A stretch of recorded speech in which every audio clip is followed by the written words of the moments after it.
vous voyez la diapo et que vous m'entendez. Donc, ce webinaire va se dérouler en 3 temps. Dans un premier temps, je vais vous présenter cette fiche pratique qui est sur le site du CEPIAS Auvergne-Rhône-Alpes depuis plus d'1 an et qui a déjà été modifiée suite à certains de vos retours.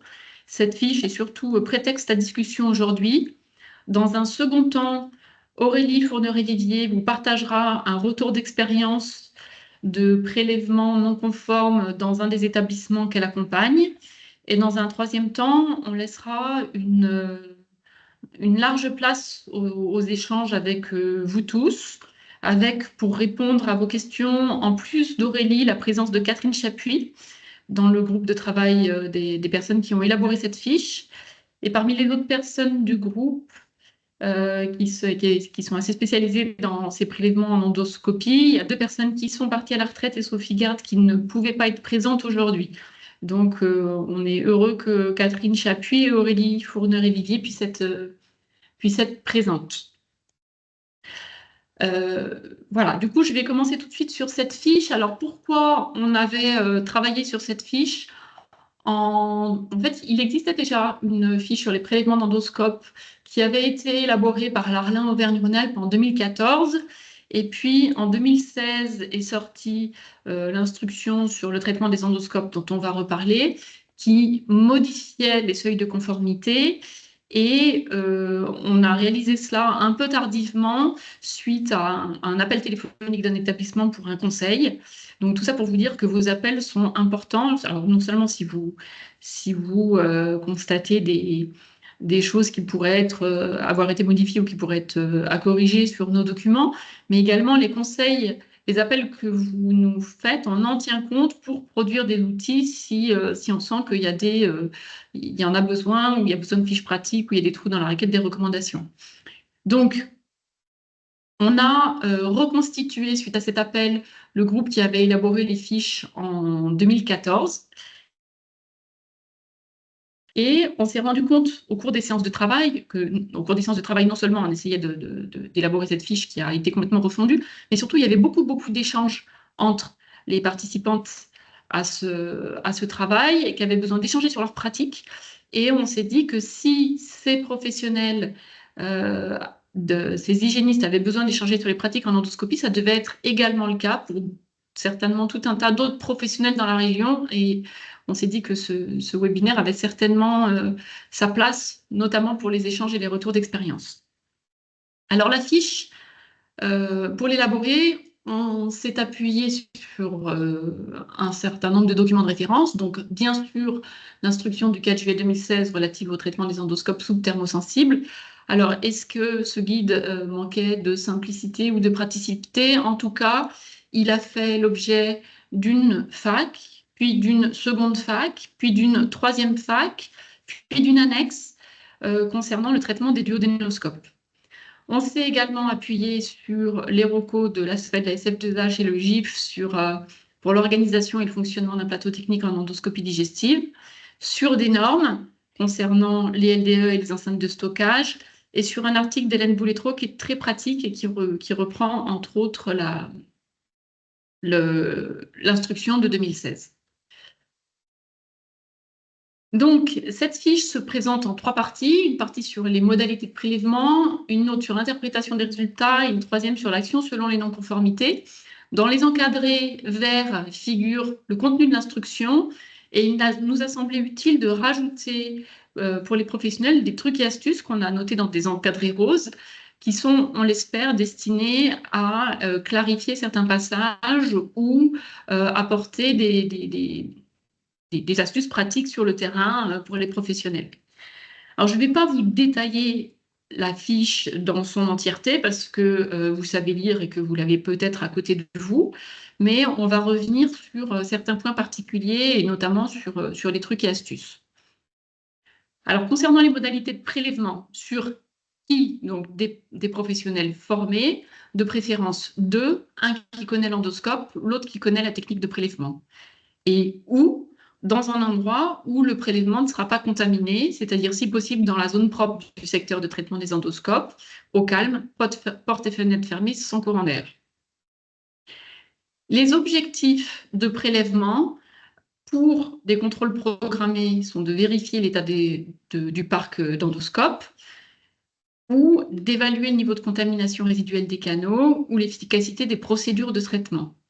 On peut également effectuer, on va le revoir, des contrôles ponctuels dans des situations particulières, notamment qualification, prêt ou retour de maintenance, alerte de matériaux-vigilance, problème lors du traitement ou investigation de cas groupés d'infection. Et donc pour cette diapo et pour quelques autres diapos, je remercie Charlotte Moreau, à qui j'ai pompé quelques diapos.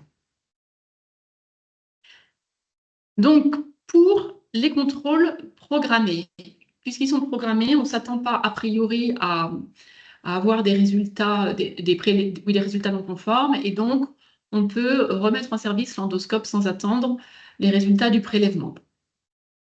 Les contrôles peuvent être effectués dans 3 objectifs. On prélève des endoscopes soit pour contrôler l'endoscope, soit pour contrôler le LDE, soit pour contrôler le dispositif de stockage, mais à chaque fois, c'est bien l'endoscope qu'on prélève. Donc, on a différencié la fréquence du prélèvement et le moment du prélèvement. Donc, les endoscopes, pour la plupart, doivent être prélevés au minimum de façon annuelle. Certains endoscopes à risque particulier doivent être prélevés de façon plus fréquente et notamment de façon trimestrielle, notamment les endoscopes linéaires ou à ponction, qui, comme leur nom l'indique, permettent de faire des ponctions. Par contre, pour un écho-endoscope radial, par exemple, un prélèvement annuel suffit. Dans l'instruction, il est noté que les prélèvements doivent être effectués, alors en fait, dans la situation la plus défavorable pour l'endoscope, c'est-à-dire après au moins 6 heures de stockage, de manière optimale, au plus près de la durée maximale recommandée selon le mode de stockage. Cependant, pour les endoscopes critiques, qui nécessitent une désinfection de haut niveau qui doit être renouvelée juste avant l'utilisation, ce délai peut être raccourci. Il doit être cependant compatible avec le temps nécessaire au développement de bactéries résiduelles. Donc, on a considéré que c'était au moins 2 heures. Et avec les pratiques de l'établissement, certains établissements tolérant jusqu'à 4 heures entre la dernière désinfection et l'utilisation de l'endoscope.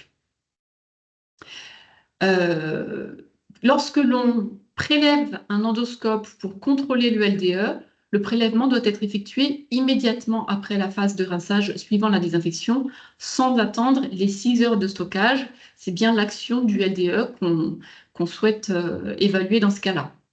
Par contre, lorsqu'on prélève un endoscope pour contrôler un dispositif de stockage, il faut bien attendre la durée maximale de stockage avant d'effectuer le prélèvement. Du coup, en conséquence, on peut combiner les prélèvements qui doivent se faire au même moment, c'est-à-dire après la durée maximale de stockage. Donc, on peut combiner le prélèvement d'un endoscope pour contrôle annuel de l'endoscope et pour contrôle du dispositif de stockage.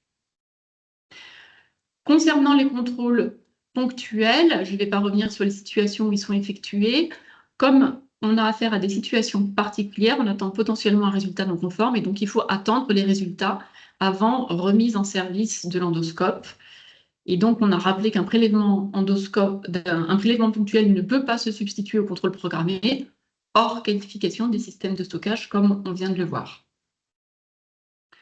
Alors, ensuite, comment on fait le prélèvement? On a rappelé des préalables sur la tenue, en rappelant également que on peut utiliser une surblouse à manches longues pour limiter la contamination du prélèvement par desquamation.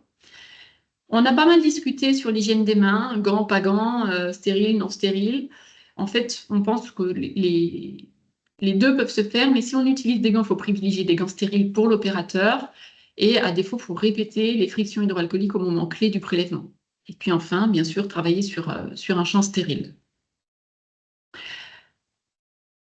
Alors, ce tableau rappelle toutes les étapes toutes les modalités de prélèvement. On ne va pas le lire dans son entièreté. On peut rappeler que, d'une façon générale, en première intention, il est recommandé d'injecter une solution dans l'ensemble des canaux, 100 à 200 ml de solution, et l'objectif est de récupérer au moins 80% du volume injecté. Il y a certaines modalités particulières de prélèvement. Notamment si on suspecte une contamination de l'endoscope, par exemple s'il y a eu des transmissions croisées et que le premier prélèvement est négatif, on peut renouveler le prélèvement de façon dynamique en réalisant un écouvillonnage et une irrigation. Par ailleurs, il y a des modalités de prélèvement pour l'extrémité distale des duodénoscopes. Là, je préfère vous renvoyer directement vers le schéma qui est présent dans l'annexe de l'instruction, qui est clair et que je vous remettrai pour rappel sur la diapositive suivante. Concernant les pistons, ils peuvent être laissés en place au moment du prélèvement. C'est le cas par exemple sur les endoscopes bronchiques.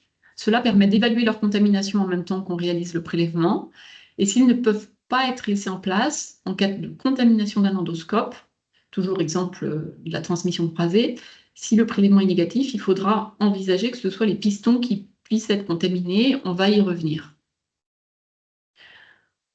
Si on injecte moins de 100 ml de solution ou si on recueille moins de 80% de la solution, il faut considérer que le prélèvement est non conforme et peut être non interprétable. Et enfin, quand on va effectuer le prélèvement, il faut prévoir le matériel et notamment prévoir 1 ou 2 flacons selon les cas, notamment en cas de prélèvement de duodénoscope, par exemple. Ou voir si on réalise des prélèvements canal par canal, on y reviendra. Dans ce cas-là, il faut prévoir un flacon par canal. Et l'avantage d'avoir des flacons gradués est de permettre de connaître la quantité récupérée et de s'assurer qu'on récupère au moins 80% de la solution injectée. Donc, je vous ai remis pour rappel le schéma pour le prélèvement de la partie distale des duodénoscopes qui figure dans l'annexe de l'instruction. Après le prélèvement, ce prélèvement doit être bien sûr étiqueté, tous les documents de traçabilité doivent être complétés, le prélèvement doit être acheminé le plus rapidement possible au laboratoire et sinon conservé à 4 degrés maximum 24 heures. L'endoscope, lui, doit être rincé et subir une procédure complète de traitement selon le niveau requis avec un nettoyage, et au cours du nettoyage, c'est un nettoyage classique, il ne faut pas omettre l'écouvillonnage avant la désinfection. Deuxième partie, interprétation des résultats. Ils sont interprétés de façon qualitative et quantitative. Donc, de façon quantitative, on compte en UFC par endoscope, et ce point-là avait fait l'objet de précision dans l'une des facs, c'est bien par endoscope et non pas par millilitre, notamment si on a fait un prélèvement global pour l'ensemble de l'endoscope. Si on a 2 prélèvements parce qu'on a ajouté le prélèvement de la tête distale, il faut les additionner. Et si jamais on a fait un prélèvement canal par canal, là, le résultat sera rendu en UFC par canal investigué. Et puis, de façon qualitative, c'est présence ou absence de micro-organismes indicateurs. Ces résultats sont rendus en niveau, pour chaque résultat, on a des niveaux prédéfinis, cible, alerte, action. Donc, cible, c'est évidemment ce qu'on cherche à atteindre. Alerte, ça nous permet de continuer à utiliser l'endoscope, mais de réaliser quand même des investigations et des mesures correctives le cas échéant. Et niveau d'action, là, on arrête tout, on arrête d'utiliser l'endoscope et on se dépêche de réaliser des investigations et de mettre en place des mesures correctives. Nous avons appelé les seuils qui sont présents dans l'instruction. Donc, les seuils sont donnés pour les endoscopes qui nécessitent une désinfection de niveau intermédiaire, en niveau cible, alerte, action. Et pour les endoscopes qui nécessitent une désinfection de haut niveau, il n'y a pas de niveau d'alerte. On est soit on a atteint le niveau cible, soit on passe directement en niveau d'action. Ces endoscopes sont les endoscopes critiques. Cependant, pour les endoscopes critiques qui passent par une cavité non stérile avant d'atteindre une cavité stérile, par exemple les cystoscopes, on peut tolérer une faible quantité de fluor banal dès lors que la procédure de traitement est conforme aux recommandations en vigueur. Pour aider à l'interprétation des résultats, on a gardé ce tableau qui figurait dans les anciennes fiches.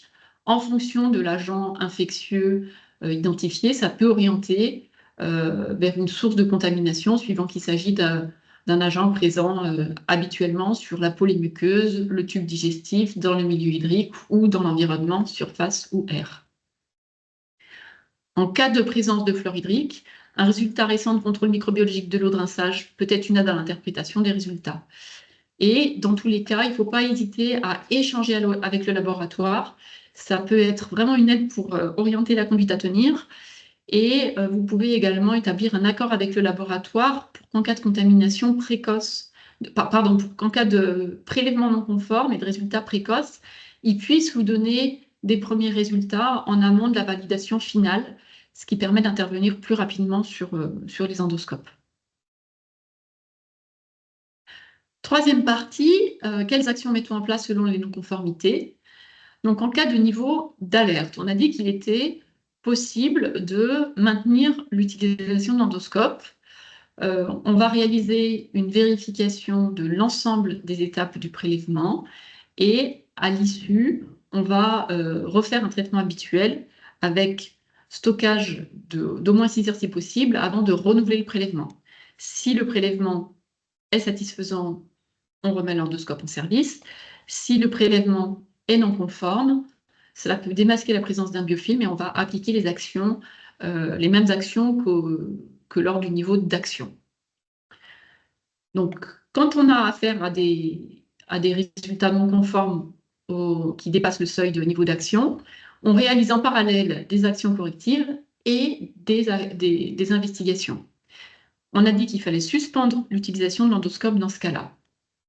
En cas de présence de micro-organismes indicateurs, les actions correctives rapides s'imposent sans attendre la version écrite des résultats, d'où l'intérêt de mettre en place des échanges, une collaboration renforcée avec le laboratoire. Dans tous les cas, on va proposer en première étape un traitement renforcé. Alors, on a pas mal discuté sur ce qu'on entendait par traitement renforcé, tel qu'il est écrit dans certains articles, et on a proposé deux choses, soit de réaliser 2 fois le nettoyage manuel, puis 2 désinfections en LDE, soit de réaliser 2 fois un cycle complet, nettoyage puis désinfection. Sachant que ce ne sont pas des méthodes qui ont été évaluées, il s'agit d'une position du groupe de travail. Après ce traitement renforcé, on refait un prélèvement, soit selon les modalités habituelles, soit canal par canal. Si le résultat du prélèvement est satisfaisant, on remet l'endoscope en service. Sinon, on recommence, traitement renforcé et de nouveaux prélèvements. Ce coup-ci, on va faire canal par canal si on ne l'a pas fait la fois d'avant. Et à nouveau, résultat satisfaisant, remise en service. Résultat non satisfaisant, cette fois-ci, envoi en maintenance, voire expertise. S'il y avait présence de micro-organismes indicateurs, on peut se passer de la dernière étape, traitement et contrôle, on peut envoyer directement en maintenance ou expertise. Concernant la partie investigation, on vous propose 3 modalités. Nous avons listé ici les points qui nous ont semblé prioritaires à explorer dans toutes les situations. Petit point particulier, concernant les pistons, s'ils ne sont pas forcément prélevés en routine, par contre, ils peuvent se contaminer s'ils sont non à usage unique et dans ce cas-là, contaminer à nouveau à leur tour l'endoscope. Ils sont souvent démontables et autoclavables. Ils peuvent être partagés entre plusieurs endoscopes et être à l'origine de la contamination de ces endoscopes, donc il ne faut pas oublier les pistons. Il ne faut pas oublier non plus de vérifier l'état des connectiques du LDE et des bloqueurs. Et enfin, un échange avec le fabricant peut aider à l'investigation ou à la révision des procédures d'entretien. Donc ça, c'est la partie point prioritaire à explorer dans toutes les situations. Ensuite, on peut orienter l'investigation en fonction du type de micro-organisme identifié, en fonction qu'il s'agit de flore aérobie revivifiable ou micro-organismes indicateurs de la flore hydrique ou de la flore habituelle du patient. Donc, je vous laisserai relire tranquillement le tableau. Et dernier point, on peut effectuer une investigation exhaustive si les premières étapes n'ont rien donné. Et dans ce cas-là, on renvoie encore à l'outil du CEPIAS Pays de la Loire, qui est un outil Excel et qui permet d'investiguer de façon absolument complète les facteurs liés à l'endoscope, au prélèvement, au traitement de l'endoscope, à l'environnement et à la maintenance, au stockage et à l'organisation et à la charge de travail, avec une grille de saisie, des résultats qui s'affichent ensuite dans chacun des onglets en fonction des thématiques et des propositions d'action. Enfin, dernier point, on s'est attardé sur la cellule de crise, dont l'objectif est qui doit être réunie pour évaluer les risques pour le patient, et sa réunion est décidée en fonction du type de flore et du type d'acte. Et elle se décide, la réunion de la cellule de crise, en collaboration avec les médecins de la spécialité concernée. On a rappelé les principales situations qui nous ont semblé importantes dans lesquels il faut réunir la cellule de crise, sachant que bien sûr, ce n'est pas une liste exhaustive. On a rappelé la composition de la cellule de crise qui peut varier selon la situation et les missions de la cellule de crise. Une des missions de la cellule de crise, c'est de définir si on a des arguments pour effectuer un rappel de patient. Cette décision, elle n'est pas prise en amont de la cellule de crise, c'est bien une décision pluridisciplinaire qui se prend en cellule de crise. En conclusion, il est important de connaître les textes réglementaires. L'interprétation des résultats s'effectue en analysant les micro-organismes et leurs potentielles sources de contamination. Il est primordial de travailler en équipe pluridisciplinaire pour identifier une cause de contamination et, le cas échéant, de réunir la cellule de crise lorsque cela est nécessaire. Alors, je vous remercie d'avoir écouté cette première partie. Je vais d'emblée donner la parole à Aurélie Fourneret-Vivier. Aurélie, si tu veux bien allumer ta caméra pour que je te voie.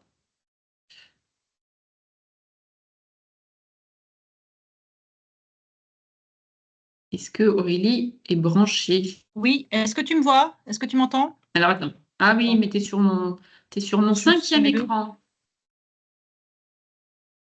Est-ce que tu peux partager ton diaporama ou est-ce que tu souhaites que je le fasse et que je passe les diapos?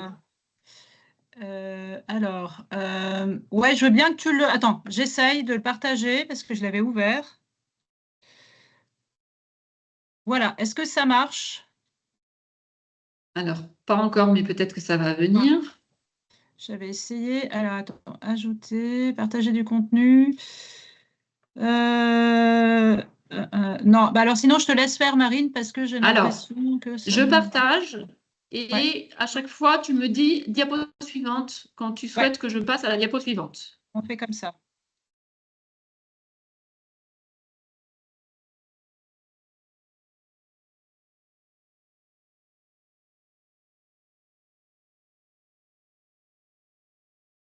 Voilà. Je peux commencer? Tu me dis quand? Voilà, c'est bon. OK. Bonjour à tous. Marine m'a demandé de vous faire part vous présenter un retour d'expérience sur une situation de contamination d'endoscope qui s'est produit dans notre établissement, donc qui est le centre hospitalier Métropole Savoie, et plus particulièrement sur le site d'Aix-les-Bains. Alors, tu peux passer la diapo suivante. Pour parler du contexte, donc, le centre hospitalier de Chambéry, Métropole Savoie, il est composé de 2 sites sur lesquels sont réalisées donc, des endoscopies digestives et pulmonaires, et chaque site est équipé d'une salle d'entretien de ces endoscopes. Donc, on a le site d'Aix-les-Bains qui est équipé d'une paillasse automatisée de marque Medinorm. Et puis, au niveau du site de Chambéry, c'est important d'expliquer quand même parce qu'on a eu un problème que sur Aix-les-Bains. Et le site de Chambéry, on a une paillasse automatisée de la marque Agnos. Dans ces 2 sites, nous avions des laveurs désinfecteurs d'endoscope LDE de la marque Soluscope S4, qui était relativement ancien. À l'époque, on a eu le problème, puisque donc, on avait 3 LDE à Aix-les-Bains qui dataient de 2013, 2014 et 2016. À Chambéry, on a toujours ces Soluscope qui datent de 2014-2015, donc ils ne sont pas tout neufs. Sur nos 2 sites, nous disposons d'un système de séchage-stockage Typhoon qui a été mis en place à Aix-les-Bains en 2019 et à Chambéry en 2021. Sur les 2 sites, les endoscopes qui composent le parc sont de la marque Olympus. Ces endoscopes font l'objet d'une maintenance annuelle et rigoureuse par le service biomédical. On a même des changements sur les endoscopes digestifs des canaux, normalement, annuellement. Et puis, on a mis en place une durée maximum d'utilisation de ces endoscopes, alors pas à 5 ans comme l'avait préconisé la SFED, parce que c'est quand même difficile économiquement, mais à 7 ans. Et d'ailleurs, les endoscopes qui ont entre 5 et 7 ans sont prélevés 2 fois par an. Alors, sur le site d'Aix-les-Bains, on a un parc de 21 endoscopes avec des coloscopes, dont un coloscope long, qui est un peu particulier, des gastroscopes, avec ou sans canal waterjet, des bronchoscopes. Sur le site de Chambéry, on a des coloscopes, des gastroscopes, des duodénoscopes, des échoendoscopes digestifs, donc ceux qui ont un érecteur qu'il faut prélever 4 fois par an, des bronchoscopes et des échoendoscopes pulmonaires. Tu peux passer à la diapo suivante. Alors, que s'est-il passé? Alors, notre problématique, en fait, est survenue au deuxième semestre 2022, donc sur le site d'Aix-les-Bains.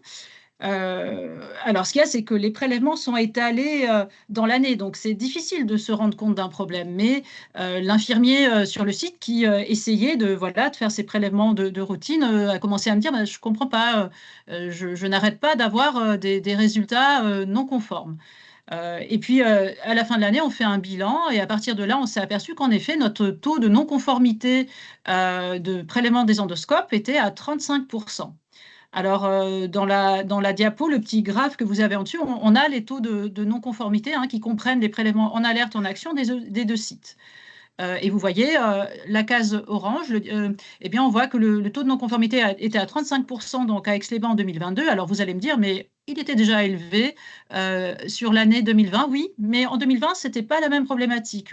On avait plutôt affaire à une problématique de prélèvement, en fait. On pense que c'était peut-être plutôt une contamination au moment des prélèvements, parce qu'on n'avait absolument pas de germes, de micro-organismes indicateurs. Hein. C'était uniquement de la flore environnementale essentiellement, ou des champignons filamenteux. Ou alors c'était surtout des prélèvements d'ailleurs de retour de maintenance, c'est pas vraiment des prélèvements programmés et donc pas de micro-organismes à risque. Donc là, on s'est dit, on n'a pas la même problématique, on va voir pourquoi. Alors pour info, juste pour savoir, bah, c'est quoi un taux classique de non-conformité, il y a Lionel Pinault qui avait fait une présentation, puis il a écrit un article où il a mis tout en fait, le résultat des prélèvements qui ont été faits par Eurofins. Donc ça fait une bonne source de données. Et donc selon son article, eh bien, le taux un peu moyen, hein, sans différencier les familles d'endoscopes, il est autour de 20-25%. Donc, vous voyez, à 35%, on commençait à être élevé.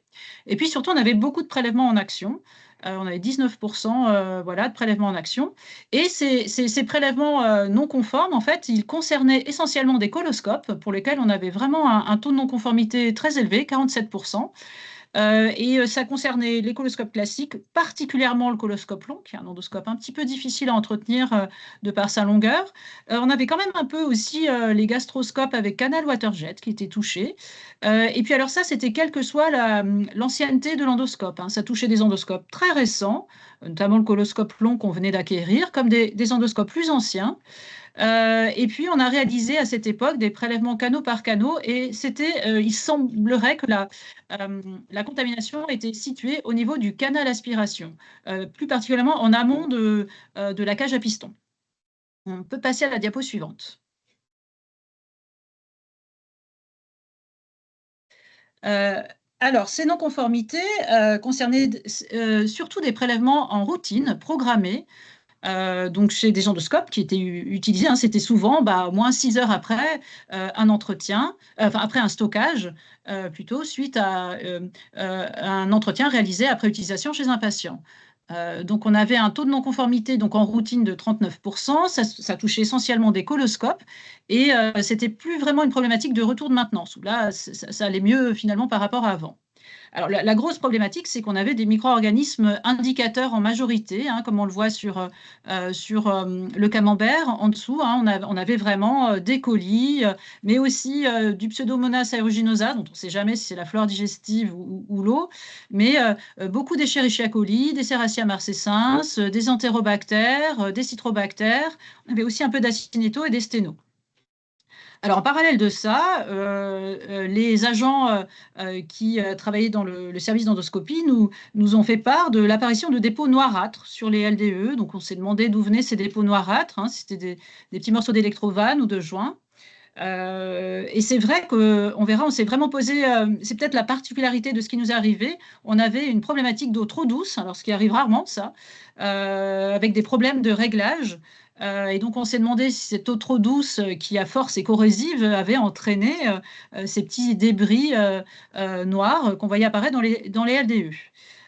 En parallèle, alors on aurait pu se poser la question de la qualité de l'eau de rinçage de ces soluscopes. Elle a toujours été parfaitement conforme, aucun Pseudomonas aeruginosa, aucune entérobactérie. Vraiment, au niveau microbiologie, elle était parfaite. En plus, on prélevait cette eau tous les mois, puisque Soluscope nous a toujours dit, même si l'instruction dit qu'on peut le faire tous les trimestres, il faut prélever tous les mois. On peut passer à la diapo suivante. Alors, qu'est-ce qu'on a fait suite à ce constat? Donc, la première des choses qu'on a faites en janvier 2023, on s'est dit on va quand même faire un audit des pratiques d'entretien pour être sûr que les opérations d'écouvillonnage, irrigation avant le passage en LDE soient correctement effectuées. Donc, on est allé, donc l'infirmier en hygiène et moi-même, on allait observer tous les agents. Alors, pour info, les étapes avant passage en LDE se faisaient donc sur la paillasse automatisée avec une irrigation grâce à cette paillasse avec des pompes d'irrigation, puis un écouvillonnage. Alors, ce qu'on a observé, c'était tout à fait conforme. Alors aussi au niveau de l'utilisation du LDE, il n'y avait pas d'erreur au niveau des cycles utilisés, pas de problème de connectique. Et puis également au niveau du séchage et stockage en Typhoon, on n'a rien observé d'anormal. Alors le problème, c'est qu'on a continué à avoir des résultats en action. Et là, en février 2023, on a dû organiser une réunion de crise pluriprofessionnelle. On avait invité alors la société Olympus, la société Agno Soluscope, la direction était présente, le service biomédical, des représentants de l'équipe de gastro-entérologie et puis le laboratoire. C'était un petit peu compliqué parce que bien sûr, avec Olympus et Soluscope, tout le monde se renvoyait un petit peu la balle. Et ce qu'on a décidé à l'issue de cette réunion, c'est d'arrêter l'utilisation des LDE et du système de stockage Typhoon pour l'entretien des endoscopes avant leur utilisation chez des patients. On est repassé à un mode manuel. C'était une décision un peu douloureuse à prendre pour l'équipe, mais heureusement, on avait quand même une paillasse automatisée. Et on avait même une deuxième utilisée pour l'uro qu'on a pu réquisitionner. Mais on a néanmoins dû réduire l'activité d'endoscopie et déprogrammer. C'était une décision très difficile à prendre. Et puis, sous les conseils d'Olympus, Soluscope, on a décidé de faire quand même des prélèvements ciblés en entretenant des endoscopes après utilisation chez des patients, soit en LDE, soit en manuel, avec ou sans Typhoon. Sachant qu'avant de les réutiliser chez les patients, par contre, ils étaient forcément réentretenus en manuel pour essayer de ne plus avoir le LDE. On peut passer à la diapo suivante. Donc là, on va essayer de voir un petit peu tout ce qu'on a fait, parce que notre problème, il a duré entre février 2023 et janvier 2024. Alors, donc, pour résumer un petit peu, on a fait aussi même des contrôles de l'eau de notre paillasse automatisée, qui n'était pas nécessairement de l'eau bactériologiquement maîtrisée, puisque c'était avant passage en LDE, mais on n'avait aucun problème sur cette eau. Elle répondait à l'eau de soins standard. Donc, on a écarté cette piste. On a fait donc, comme on vous l'a dit, des audits de pratique des agents. Donc, on l'a fait nous dans un premier temps. Et puis, on a fait venir Olympus, on a fait venir Arnios pour qu'ils constatent. Et personne n'a vu aucune problématique sur tout ce qui était fait par les agents. On a été amené à faire des mesures de la qualité d'eau, justement, parce qu'avec ces problèmes d'eau douce, alors c'est Soluscope qui a voulu qu'on fasse une mesure du falling index. C'était une mesure du colmatage de l'eau. Et là, on nous a dit l'eau est trop colmatante. Donc, à partir de ce moment-là, on a installé des pré-filtres en amont des LDE pour qu'elles soient moins colmatantes. On a refait des mesures donc, sur cette eau, sur la physico-chimie, on a reconstaté que l'eau était bien trop douce. Donc, on a essayé de faire des réglages pour que cette eau ne soit plus trop douce. On a été obligé, alors bon, ça n'a rien à voir avec la problématique, mais d'acheter des gastroscopes à usage unique parce que vraiment, on s'en sortait plus avec l'entretien manuel. Mais ça a été un coût considérable. On a fait des prélèvements de valves et pistons. On n'y croyait pas trop, mais bon, on n'a eu aucun souci sur nos valves et pistons, donc on a écarté cette piste.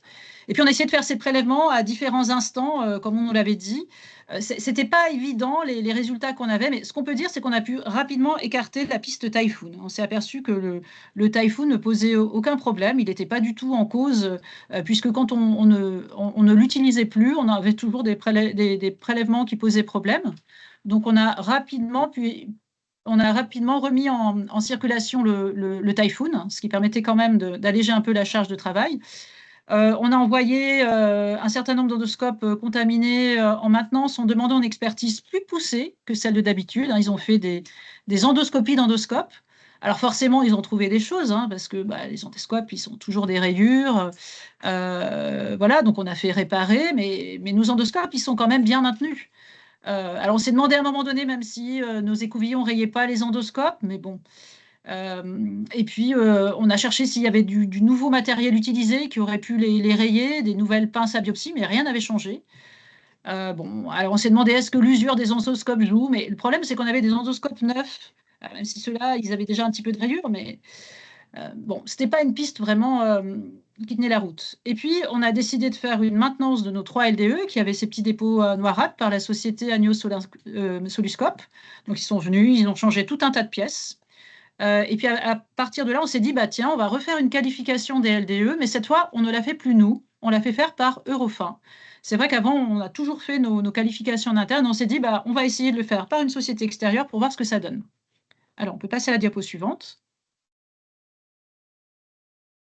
Alors d'ailleurs, à cette occasion, on s'est aperçu d'une chose, donc, et c'est dire si des fois, bah, les recours, on les comprend pas forcément. On s'est aperçu que nous, à l'achat de nos LDE, et tous les ans, on n'avait pas compris qu'il fallait faire une qualification des LDE en sortie de LDE et non pas après 6 heures de stockage. Donc on l'a compris justement en discutant avec Eurofin. Donc Eurofin est venu, a essayé de qualifier nos 3 LDE et là c'était catastrophique. On a eu au niveau des coloscopes, bah, impossible de qualifier les 3 LDE sur les coloscopes avec encore une fois des entérobactéries en quantité encore plus importante que ce qu'on avait constaté. Donc là on s'est dit bon bah on peut pas les remettre en circuit, hein, c'est pas possible, il y a un problème sur ces 3 LDE. Donc à partir de là, on a demandé à Agnos, Soluscope, de nous prêter un autre LDE pour voir si justement la problématique allait se reproduire. En se disant, bah, si on a un LDE qui n'a rien à voir avec notre site, avec notre eau, qu'on avait rectifié entre-temps, voilà, ça devrait marcher. Et là, ça a été vraiment une grosse surprise parce que donc on a mis en place ce LDE qui, alors je ne sais pas vraiment s'il était neuf, mais normalement il avait peu servi. Et on a redemandé de faire une qualification des performances par Eurofin. Et là, eh bien, encore une fois, des résultats catastrophiques pour les coloscopes, les gastroscopes aussi. On arrivait à être conforme que sur les bronchos et les nasogastro. Alors là, on était complètement perdus. On s'est dit, mais d'où vient le problème? On ne savait plus quoi faire. On a fait plein de prélèvements dans tous les sens. On a ramené des endoscopes aussi sur le site de Chambéry. Alors, je vous épargne tous les détails, mais à un moment donné, on s'est dit, on va demander une expertise à Monsieur Pinault, qui est connu pour être expert de ces problématiques-là. Donc, il est venu en juillet. Et bah, lui aussi, il était un peu troublé. Il ne savait pas trop quoi nous dire. Et alors, il s'est posé plein de questions par rapport à ces soluscopes, aux connectiques. Il s'est demandé si finalement, quand on branche les endoscopes avec les connectiques dans les LDE, il y a des petites zones de contact entre les connectiques et les LDE qui ne sont pas forcément entretenues au moment de l'entretien de l'endoscope. Alors, il a émis l'hypothèse que ça pouvait être ça. Alors, nous, on était quand même un peu surpris parce qu'on lui a dit que ça faisait quand même des années qu'on avait ces LDE, qu'on n'avait pas de problème, que sur Chambéry, bah, ça allait, donc on ne comprenait pas bien. Alors, on a fait ce qu'il nous a dit. Il nous a dit, bah, prélever les connectiques de LDE, prélever aussi les connectiques de Typhoon. Bon, le Typhoon, nous, on l'avait éliminé. Et puis, entretenez ces zones de contact entre les connectiques et l'endoscope après chaque utilisation LDE. Alors, on a fait ce qu'il nous a dit. Et on a refait des prélèvements. Et alors déjà, nos connectiques, il n'y avait pas de souci, elles n'étaient pas contaminées. Et on a refait des prélèvements, bah, c'était toujours pas bon. Donc à partir de là, on s'est dit, bah, nous, on ne comprend plus rien. Donc on a demandé une expertise d'un de nos LDE. Hein. On a demandé à ce qu'un de nos LDE parte chez Eurofin Soluscope et puis qu'il cherche voilà, la problématique. Alors nous, ce qu'on voulait, c'est qu'il nous apporte la preuve que nos endoscopes étaient ou non capables d'entretenir un endoscope contaminé. Mais en fait, ce qui est dommage, c'est qu'on n'a jamais eu de réponse claire. En fait, la seule réponse qu'on ait pu obtenir à l'issue de cette expertise, c'est vos LDE ne contaminent pas les endoscopes. Voilà, vos LDE ne sont pas contaminés.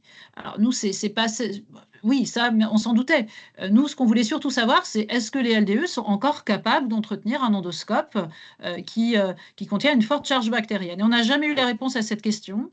À partir de là, eh bien, on a pris une autre décision parce que c'était plus possible. Là, tout le monde était à cran. Alors, on a fait appel à Olympus et on leur a demandé parce que alors ils nous disaient mais il faut tester notre LDE. On a dit OK et on a testé. Donc, on a mis en place, on a loué un LDE Olympus, un vieil ETD4, voilà, et qui n'était pas tout neuf. C'était le seul qui pouvait nous mettre à dispo parce que je crois qu'ils vont réaliser des nouveaux LDE, mais c'est pas encore, ils n'étaient pas sortis à cette époque. Et on s'est dit, bah, on teste. De toute façon, on n'a plus rien à perdre.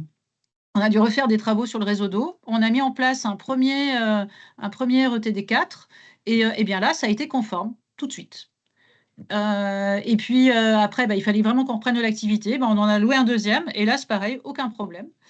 Et donc, eh bien, derrière tout ça, en fait, c'est engagé une réflexion sur le remplacement de tous les LDE de l'ensemble de l'hôpital. Et là, on est en cours de réflexion alors, sur des achats pour remplacer tous nos LDE. Alors, on peut passer à la dernière diapo.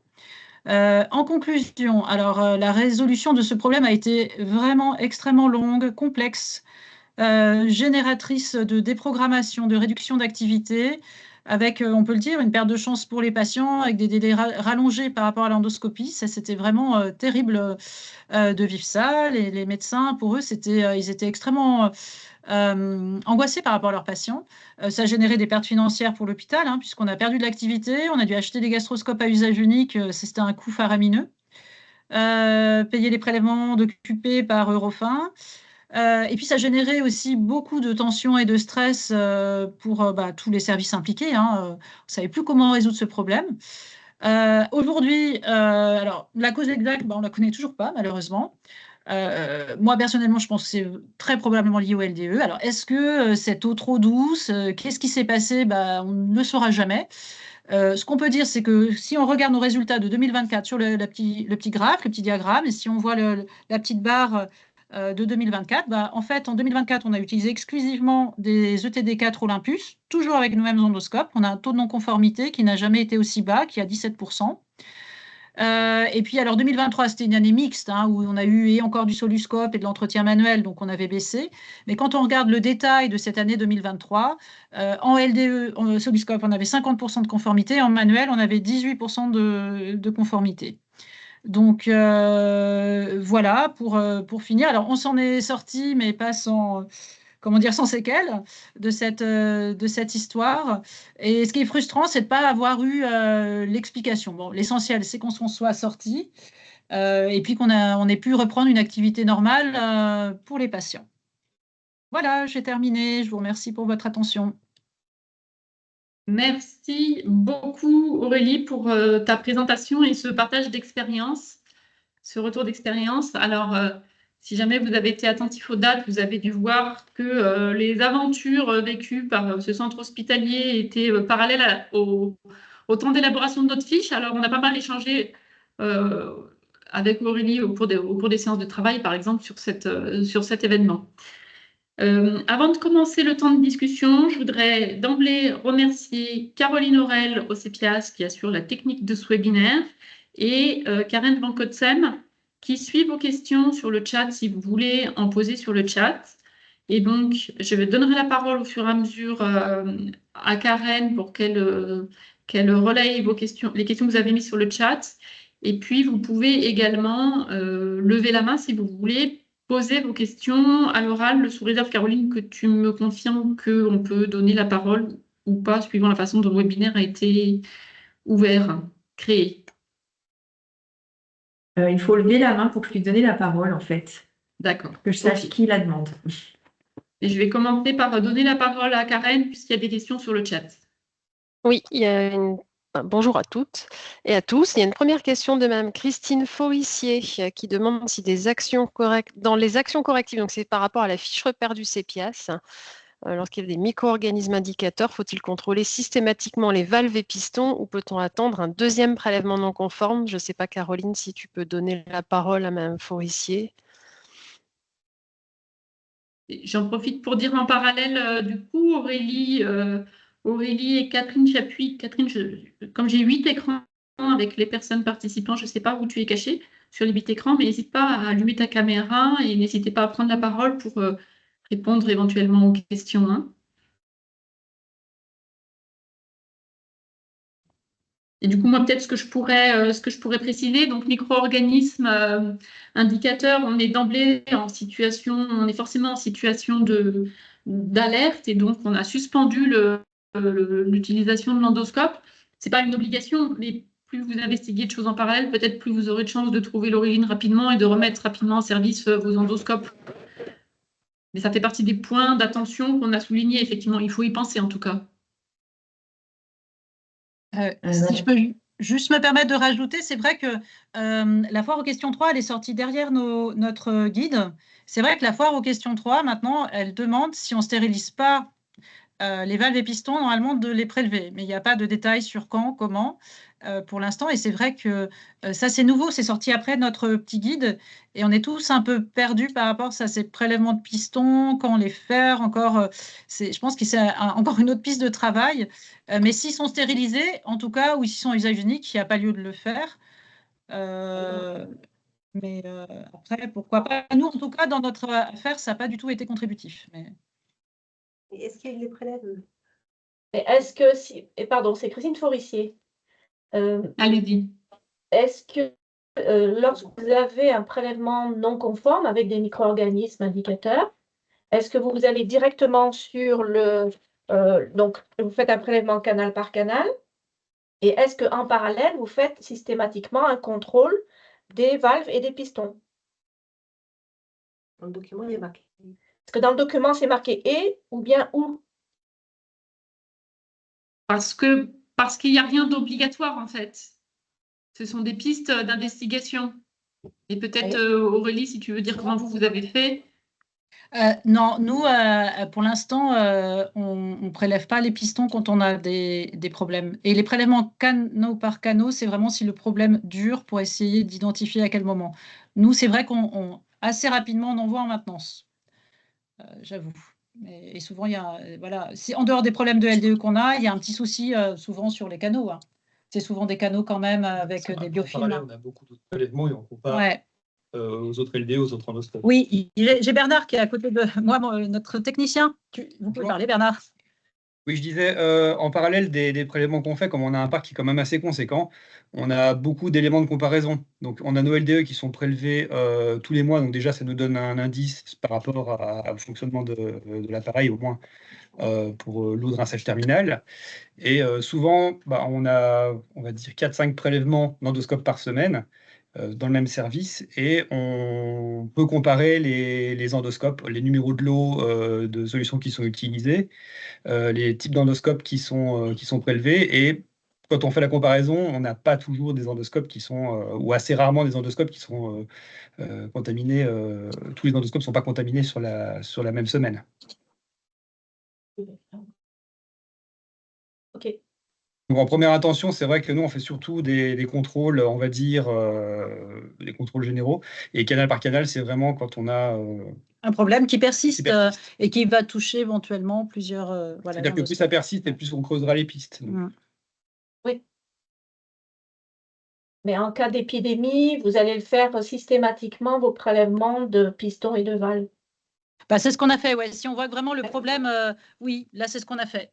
Et en l'occurrence, alors ce qu'il y a, c'est que les méthodes pour prélever ces pistons, elles ne sont pas encore très claires. Hein. Nous, on les a envoyés au laboratoire dans des petits pots, et puis eux, ils ont utilisé de l'ultrason avec du DNP, je crois.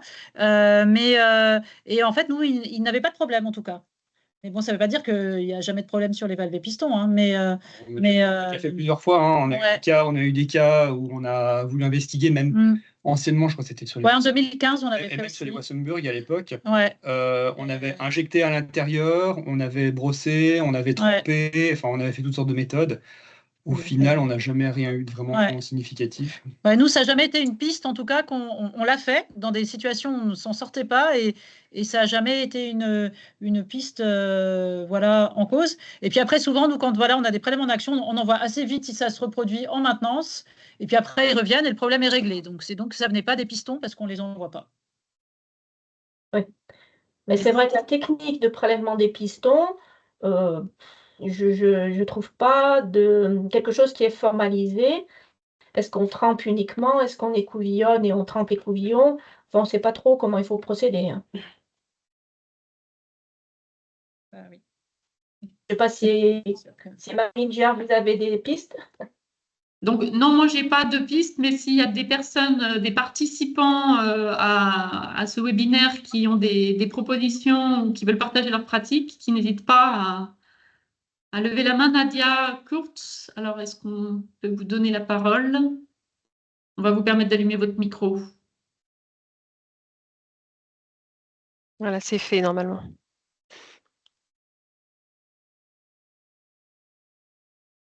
Vous devriez pouvoir allumer votre micro. Ah ben non, ensuite il est coupé, il était allumé. Ouais, est-ce que vous Oui, super. Ah, super. Oui, bonjour, Nadia Courte, je suis infirmière au CHU de Grenoble. En fait, moi, j'avais suivi un webinaire d'Eurofin suite à la fac numéro 3, où en fait, il suggérait de les écouvillonner dans du DNP, en fait. Nous, c'est ce qu'on fait, c'est qu'on les trempe on les met dans une cupule de DNP, on écouvillonne, un peu tout ce qu'on peut écouvillonner, hein. Alors, il y a pas enfin, moi, j'ai pas de méthode particulière. Et ensuite, on ressort le piston qui repart en entretien. Et puis, on envoie le DNP et l'écouvillon au labo. Et c'est techniqué comme pour un prélèvement d'endoscope. Voilà, ça, c'est notre technique. Et c'est ce que suggérait, ça devait être Monsieur Pinault, je crois, qui faisait le webinaire. Je ne me souviens plus, mais en tout cas, voilà ce qu'il suggérait. Merci. Peut-être, Karen, est-ce qu'on prend une autre question sur le chat? Oui, alors je pense que vous avez répondu à la question de Madame Christelle Vidal, du coup, qui nous demandait comment fait-on pour prélever les pistons lorsqu'ils ne sont pas montés sur l'endoscope lors du prélèvement. Donc, je pense qu'on vient d'y répondre. Et puis encore une autre question, mais vous y avez répondu. Alors, j'avais pas le nom, j'ai juste EOHH. Pour des pistons non stériles et à usage multiple, faut-il prélever que les pistons à chaque prélèvement? Mais vous avez bien répondu à la question. Nous avons deux autres questions, alors à part si ces personnes veulent préciser. Nous avons deux autres questions de Stéphanie Coudray qui nous demande si le délai de prélèvement de 6 heures après désinfection doit-il être respecté pour le prélèvement d'endoscope neuf lors de la réception d'un nouveau parc avant utilisation. Alors, Stéphanie, je vais essayer d'autoriser. Je pense que c'est autorisé, c'est bon. Ah, là, C'est il est autorisé. reparti. Je le retente. C'est bon. Bonjour à tous. Vous m'entendez, c'est bon? Oui, Oui. oui. Oui, donc merci pour ce webinaire déjà. Et donc on se pose la question que vient de vous lire Karen sur le délai de prélèvement pour les endoscopes qu'on réceptionne neufs lors de la réception d'un nouveau parc avant leur utilisation. Parce que si on part du principe qu'attendre 6 heures, c'est pour laisser le temps au développement des bactéries résiduelles, on se dit juste que sur un parc neuf, on a en théorie moins de risques qu'il y ait un biofilm dans les canaux. Donc, est-ce que ce délai de 6 heures est vraiment nécessaire? Si on l'avait systématiquement et facilement, on le prendrait. Mais comme c'est un petit peu compliqué de faire une vingtaine de prélèvements en attendant ce délai de 6 heures pour les faire rapidement, on se demandait si c'était vraiment nécessaire ou si on pouvait l'écourter éventuellement. Alors, c'est une bonne question. Moi, je n'ai pas de référence de fac, de texte, etc., qui permettent de dire oui, vous pouvez l'écourter. Ça fait partie des analyses à faire à l'acquisition d'un nouvel endoscope. Hein. Je ne sais pas si d'autres personnes auraient des arguments pour donner le feu vert pour pouvoir écourter ce délai avant prélèvement. Moi, je peux Aurélie? juste te dire une chose, c'est que en fait, les fournisseurs eux-mêmes, en tout cas chez Olympus, hein, parce qu'on a déjà, alors c'est pas la même problématique, hein, les endoscopes qui reviennent de maintenance. Nous, on a eu pas mal de prélèvements mauvais des fois en retour de maintenance, mais avec de la flore plutôt environnementale ou provenant des mains. Tout ce qu'ils nous ont dit, c'est que quand ils nous livrent des endoscopes, en tout cas, alors les neufs c'est différent, mais ils sont pas propres entre guillemets, ils n'ont jamais été nettoyés avant. Ouais. Et des fois, il y a pas mal de colle qui est présent, de choses comme ça. Alors, pour les endoscopes neufs, j'ai pas assez de recul pour dire si on en a eu des mauvais. Mais en tout cas, c'est pas parce qu'il n'y a pas de biofilm provenant de flore digestive des patients qu'il n'y a pas non plus de micro-organismes. Parce que c'est vraiment usiné avec des mains pas toujours très propres. Il y a de la colle, il y a plein de choses. Et finalement, moi, je pense que c'est peut-être mieux d'être prudent et de bien voir s'il n'y a pas. Voilà. C'est assez Il me rare. semble Moi, que- les seuls qu'on ait eu en retour de maintenance qui étaient vraiment horribles, c'était les stores qui sont repartis à l'envoyeur directement. Ouais. Mais chez Olympus, on a eu des mauvais résultats aussi des fois de retour de maintenance, ce qui fait qu'on faisait même des procédures renforcées d'entretien en retour de maintenance. C'est carrément Olympus qui nous a dit, hein, on vous renvoie des endoscopes, s'ils n'ont pas de fuite, ils ne sont pas entretenus. Alors, c'est pas tout à fait, ça répond pas du tout à fait à la question de Stéphanie, parce que c'est pour des endoscopes neufs, mais je pense qu'ils sont usinés dans des conditions où on ne sait pas trop ce qui se passe, quoi. C'est peut-être plus prudent d'attendre. Donc, on va essayer de s'en rapprocher. Même si on n'y arrive pas tout le temps, on va essayer de s'en rapprocher au moins. Ça, c'est que Je notre sais que vous en avis, avez hein, beaucoup à prélever. On en a 19 en fait, mais moins on les prélève vite. Puis par exemple, en fin de semaine, on peut les prélever que jusqu'à 11 heures, donc ce délai de 6 heures, donc c'est un jour en moins sur la semaine où on peut en prélever. Enfin voilà, c'est l'analyse de risque qui va un petit peu. Et puis un parc d'éco-endoscope, l'ancien qui va repartir bientôt, pour lequel on n'aura plus de maintenance. Donc on est contraint dans le temps par on est contraint par le temps de la qualif. Et voilà, mais on va essayer de s'en rapprocher au mieux. Et on est d'accord qu'après, par contre, même si c'est c'est pas une qualif de performance, on va dire, de nouveau LDE, mais c'est quand même une qualif de performance des LDE pour un nouveau parc d'endoscope. Là, pour la qualif du LDE, on peut le faire directement après la désinfection sans attente, même s'il s'agit d'un nouveau parc. Vous êtes d'accord? Le prélèvement post-passage en laveur après utilisation chez un patient peut se faire directement à la sortie du laveur, on est d'accord. Dans l'objectif de contrôler le LDE, C'est ça, pour la qualif d'installation du LDE, oui, Alors, moi je dirais ça, c'est oui. la qualif du LDE sur un nouveau parc. C'est pas la qualif d'un nouveau LDE Oui, qui oui. arrive. C'est Oui, oui, mais encore c'est quand meilleur. même l'efficacité du LDE qu'on Sur On une est nouvelle d'accord. famille. Sur une nouvelle Ouais. famille. Sur Parce une que, nouvelle famille, voilà, c'est C'est ça. sur une Donc, nouvelle famille, de toute façon, il faut le faire, ouais. Ce qu'on a en compris, c'est sortie de que. laveur, on est d'accord. Ouais, Ça ouais. marche. Et merci Ouais. pour vos retours, vos réponses. Alors, une question de Marie-Zèbre Zouche, je pense pour Aurélie Fourneret-Vivier. Bonjour, comment expliquez-vous la conformité des prélèvements d'un nasogastro avec LDE de près? Je sais pas si, Il y a des choses qu'on n'a pas tout pu expliquer. En tout cas, ce qui est sûr, c'est que si nos endoscopes étaient utilisés dans une zone, comment dire, fortement contaminée comme le côlon, eh bien, je pense que les LDE n'arrivaient plus à les entretenir, alors qu'un nasogastro, bah, ça va quand même plus que dans l'estomac, c'est moins contaminé. Donc, du coup, bah, peut-être que les LDE, s'ils ne marchaient pas bien, ils étaient efficaces pour les nasogastro, mais pas pour les colos, ou qui étaient trop contaminés. Moi, c'est l'hypothèse qu'on a mis, mais encore une fois, on n'a pas forcément tout compris de ce qui nous est arrivé. Hein. Il n'y a pas de waterjet non plus. Peut-être que c'est aussi un. Ouais, oui, c'est ça. Honnêtement, c'est difficile de dire. En plus, les nasogastro, enfin, ouais. Alors après, on avait quand même des gastro contaminés, mais on n'a pas tout expliqué. On n'a pas tout compris. Mais en tout cas, les bronchos aussi, il n'y avait pas de souci. Non, c'est pas stérile non plus. On n'a pas, on n'a pas compris. On aurait pu se dire, est-ce que c'est pas lié au canal waterjet, mais en même temps, quand on faisait des prélèvements, c'était pas le canot par canot, c'était pas le waterjet qui était contaminé, c'était la zone canal aspi. Alors, on n'a pas compris. Eh ben, écoutez, merci pour la réponse. On a toujours le OHH qui nous pose la question. Après injection de solution de prélèvement dans les canaux, peut-on injecter une seringue d'air afin de pousser et de récupérer tout le produit? Oui. Oui, ça on le fait à chaque prélèvement. Alors, en tout cas, nous, on le fait à chaque prélèvement. Est-ce qu'il y en a d'autres qui ont cette pratique pour s'assurer de récupérer au moins 80% du prélèvement? Contaminé avec l'air en Oui. Vous pouvez voter à main levée juste en levant votre main. Oui, on a plusieurs personnes qui répondent oui. Ouais, tu regardes. Oui. Super. Ça rentre. Bon, bah, ça va. C'est comme c'est une bêtise. C'est ça. Autre question. Non, c'est tout. Hein. C'est l'alcool à 70. Oui, l'alcool à 70. Et puis, c'est l'histoire des seeders surtout. Et les seeders que c'est nous. Ouais. Prélèvement radial une fois par an et pas. Ouais. Ah oui, c'est ça. Oui. Ça, elle n'en a pas parlé par contre du radial. Elle l'a redit? Excusez-moi, vous avez votre micro, les OHH, peut-être vous pourriez vous présenter. Vous êtes de quel établissement? Oui, bonjour, excusez-nous, j'ai pas vu que le micro était activé. On est les OHH du centre hospitalier de Bourg-en-Bresse. D'accord, ok, super. Et du coup, avec moi, j'ai l'équipe d'endoscopie que j'ai invitée à votre webinaire. Super. Eh ben, très bien. Super. Alors, autre question de Madame Christine Forissier. Est-ce que certains ont fait une qualification du Typhoon à sa mise en place et si oui, comment? On a une première réponse par écrit qui dit oui, il y a une qualification de chaque famille de Typhoon pour l'UPRI TRS RTH. Et est-ce que d'autres peuvent répondre? Bah oui. On doit avoir une spécialiste du Typhoon là dans la salle, Charlotte, si jamais tu as envie de répondre. Hein. Il était à lundi, c'était. Merci Marine pour cette proposition.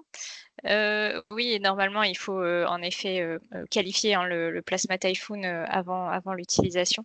Alors après, vous verrez, Pentax vous annonce des familles, hein, normalement que 3 ou 4 familles, je crois, selon en fait le diamètre des canaux. Nous, quand j'avais travaillé là-dessus, on avait décidé de ne pas respecter les familles proposées par Pentax, mais d'aller au-delà en faisant véritablement par famille d'endoscope. pour avoir un peu plus de matière, surtout que c'est la première fois qu'on l'avait dans l'établissement. Donc en effet, oui, c'était plutôt par famille. Et normalement, il faut le faire donc à l'installation. Et alors, je crois qu'on ne le faisait pas tous les 3 mois pour la qualification de performance ensuite. On le faisait annuellement, si je ne dis pas de bêtises. Et vous faites des prélèvements sur l'endoscope, sur le sac lui-même, sur les connectiques, sur quoi? Alors, à l'époque, on avait fait des prélèvements seulement dans les canaux des endoscopes. Je n'ai pas souvenir d'avoir prélevé des connectiques, ou en tout cas, ce n'est pas fait. Et dans les sacs, il n'y a pas réellement d'intérêt. On s'était dit que c'était déjà lourd pour les essais d'avoir et les prélèvements d'air, les prélèvements d'endoscope et de surface. Donc, pour le Typhoon, on avait simplifié en faisant que les prélèvements des endoscopes. Nous, on a 2 Typhoon et on a fait uniquement des prélèvements à 7 jours. Alors à l'époque, justement, la définition des familles, on avait fait en effet la définition des familles telle qu'Olympus nous l'avait donnée, donc on en a fait beaucoup plus, mais maintenant on sait qu'on peut en faire beaucoup moins, mais on faisait des prélèvements à 7 jours. Enfin, on avait déjà des prélèvements de moins d'un mois pour chaque endoscope.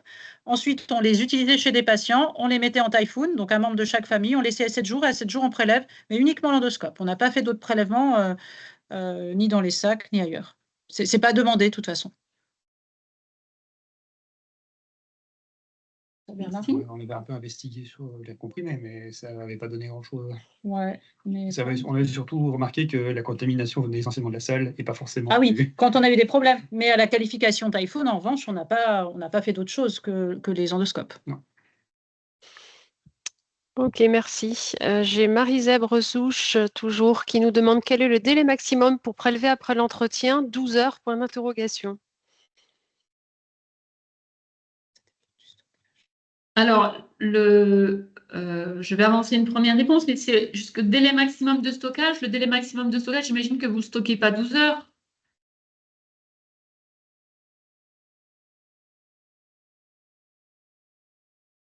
Vous voulez prendre la parole? Normalement, le micro est ouvert, Madame Zèbre. Si vous pouvez, suivant certaines enceintes, stocker jusqu'à 12 heures. Est-ce que Madame Zèbre, vous voulez prendre votre question? Elle n'a pas de micro, en fait, mais vous pouvez écrire si vous voulez des précisions, peut-être nous l'écrire dans la conversation, je vais relayer. J'aurais envie de dire, c'est suivant vos pratiques, hein, suivant la durée maximale de stockage en fonction de vos enceintes de stockage. Ça doit coller au plus près à vos pratiques d'utilisation d'endoscope. Eh bien, Madame Zèbre nous dit que le stockage est 12 heures après l'entretien, avant réutilisation, je pense. Oui, bah, du coup, est-ce que je sollicite mes collègues, hein. Catherine, n'hésite pas non plus à réagir hein, si tu le souhaites, ou Aurélie, ou d'autres si vous avez une expérience ou un avis. Ce qu'il faut, c'est au moins 6 heures. Après, si on les prélève au-delà de 12 heures, si les prélèvements n'est pas bon, ça peut être parce que le stockage est un peu à dépasser. C'est plus difficile d'interpréter. Si c'est bon au bout de 12 heures, bah, c'est bon. Mais en revanche, si c'est pas bon, on va peut-être se dire, bah, vu que c'était pas un stockage en E7 ni en Typhoon, bah, peut-être qu'aussi, au-delà de mes 12 heures de stockage, bah, il y avait un peu trop de germes et on l'aurait désinfecté en pratique. Donc le risque, si on les fait au-delà des 12 heures, si on n'a pas de Typhoon ou d'E7, c'est d'avoir peut-être un prélèvement faussement mauvais en termes quantitatifs. Par contre, si vous stockez 12 heures en E7 et que vous prélevez habituellement et que vous l'utilisez dans la foulée, votre endoscope, enfin au-delà de 12 heures de stockage, et si vous prélevez au moment de ces 12 heures, après 12 heures de stockage en E7, ça veut dire que vous prélevez dans des conditions d'utilisation habituelles. Donc il faudra tenir compte de ce résultat pour vous dire ça correspond à un moment où je pourrais utiliser un endoscope contaminé.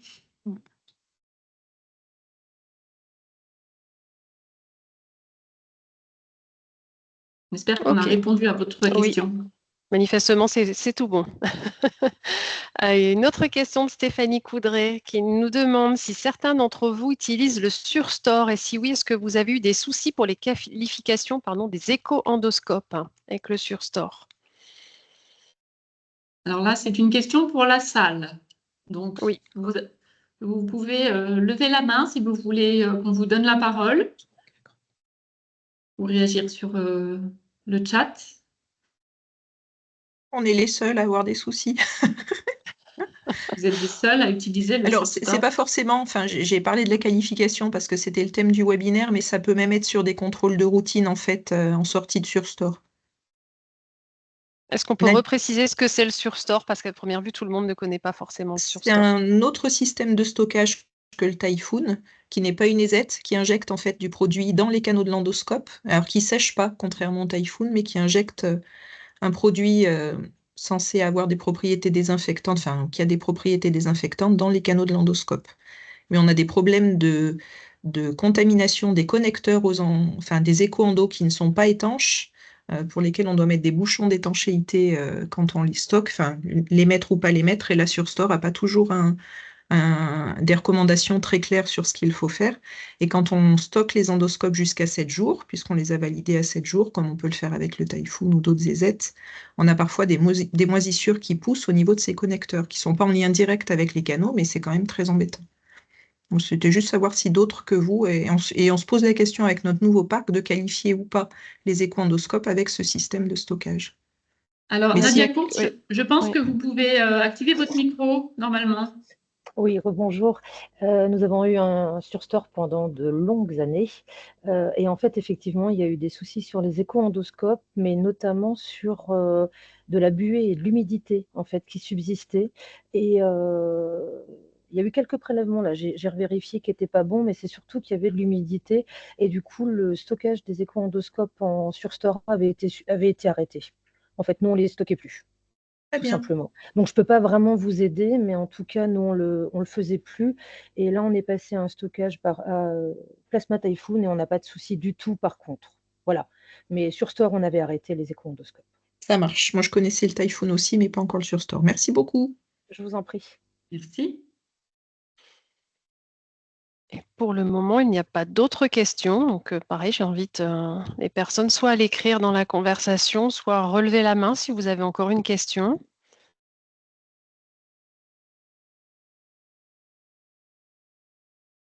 Est-ce que ça veut dire qu'on a épuisé vos questions? Est-ce qu'on a bien répondu à toutes les questions? Je suis en train de refaire le point, je pense.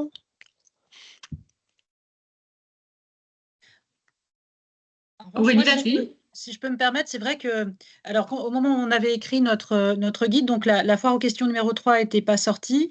Derrière, donc, il y a eu la foire aux questions 3 qui demande de réaliser ces prélèvements de pistons et valves, en effet, si on ne stérilise pas les endoscopes, ces valves et pistons, s'ils ne sont pas usage unique. Et c'est vrai que, alors ça, c'était pas...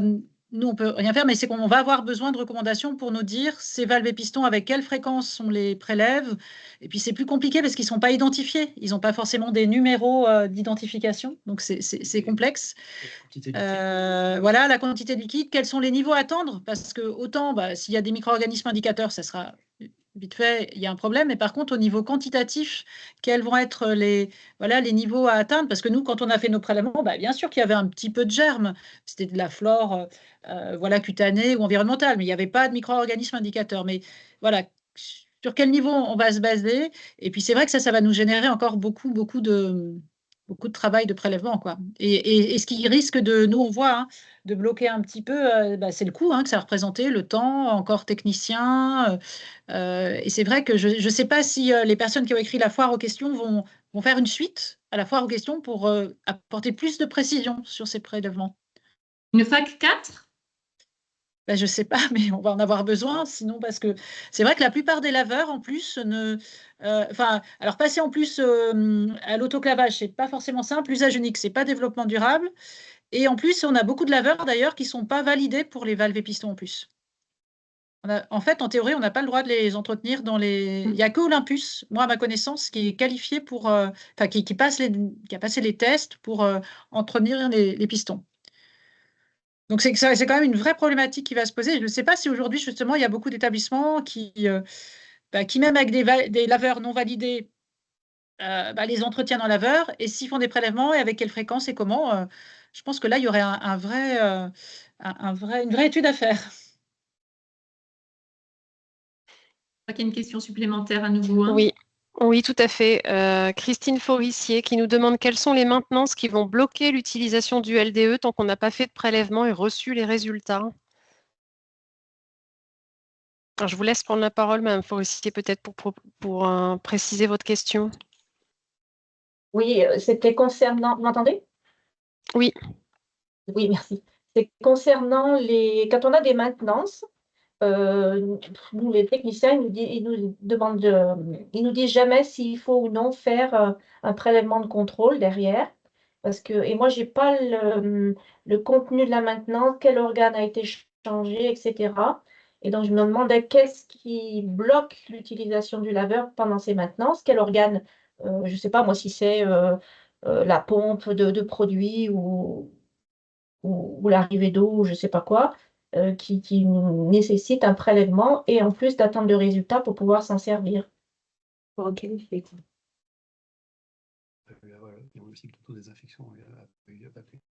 Est-ce que quelqu'un veut s'aventurer à répondre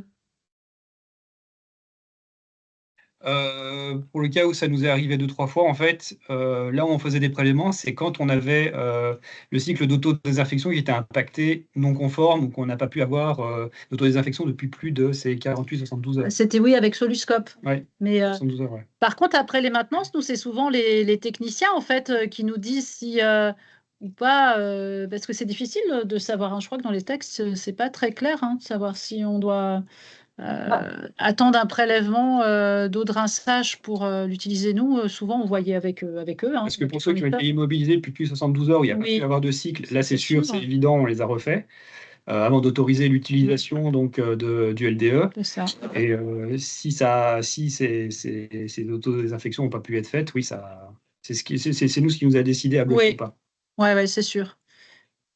Le problème, c'est qu'on a des techniciens qui ne savent, je pense, ne savent pas trop non plus s'il faut ou pas faire des prélèvements de contrôle avant et de libérer la cuve, quoi. Donc, je ne sais pas sur quoi m'appuyer. Alors, Nadia Kurtz propose de reprendre la parole. Vous devez pouvoir activer votre micro. Oui, juste, vous m'entendez? Oui. Oui, juste notre expérience, pareil, c'est pas toujours très facile de savoir. En tout cas, nous, à partir du moment où les autotests, les cycles d'autodésinfection, excusez-moi, ne peuvent pas passer chaque jour, en gros, c'est une panne qui empêche le cycle d'autodésinfection de se faire. Dans ces cas-là, on prélève effectivement, comme vous disiez aussi, on prélève le LDE à partir du moment où le cycle d'autodésinfection passe tous les jours, malgré la panne, ce qui peut arriver, on ne prélève pas. Voilà, globalement, c'est notre pratique. Mais ce n'est pas basé sur grand-chose non plus. Enfin, voilà. Nous, c'était un peu ce que Soluscope nous avait dit à l'époque. Voilà, c'était le critère. Il y avait un certain nombre de jours aussi, parce qu'en plus, sur les Soluscopes, elle pouvait baigner dans l'acide pour l'autodésinfection. En tout cas, si elle était faite, c'était bon. Merci. Alors ensuite, juste une information. À première vue, le RIPin de Grenoble aurait fait une étude sur les prélèvements des pistons et valves après soit une stérilisation, soit un entretien en laveur. Donc une étude qui comparerait les deux types de nettoyage et désinfection des pistons. Et puis l'UPRI TRS-RTH qui nous dit qu'ils ont beaucoup de pistons à usage unique et qui ne font pas forcément de prélèvement sur les autres pistons envoyés en stérilisation ou non. Donc, Alors, pas vraiment ce qui de serait questions. intéressant, c'est qu'on récupère les résultats de l'étude de Grenoble. Oui. Les personnes du RIPin ne sont pas présentes ici par hasard? Je crois que je ne les ai pas vus dans les participants. Je vais vérifier, mais... Alors, Madame Rigaud, est-ce qu'on peut... Oui, vous devez pouvoir prendre la parole.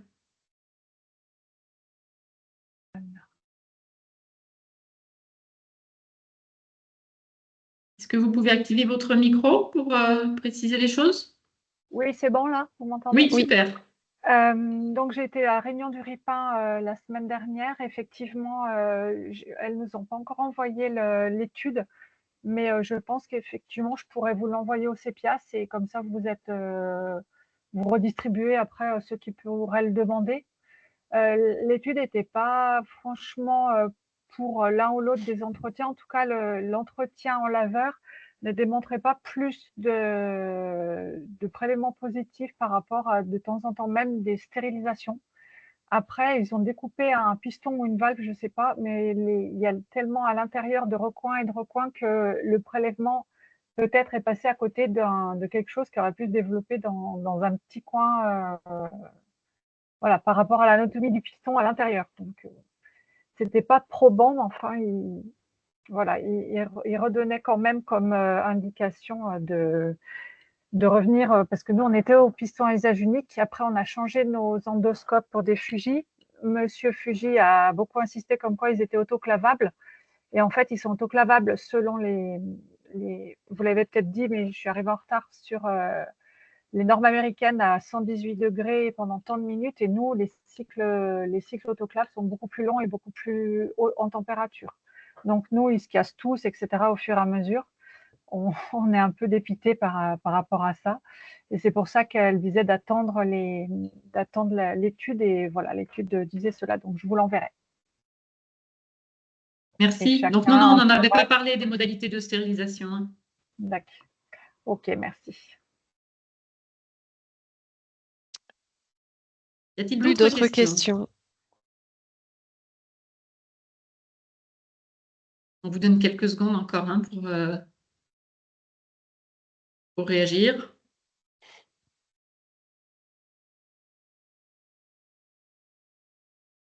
Eh bien, je crois qu'on va pouvoir doucement clore ce webinaire dans le timing.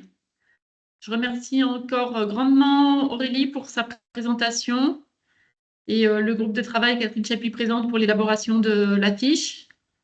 Karen et Caroline pour l'aide à la technique du webinaire et à la coordination ou à la modération.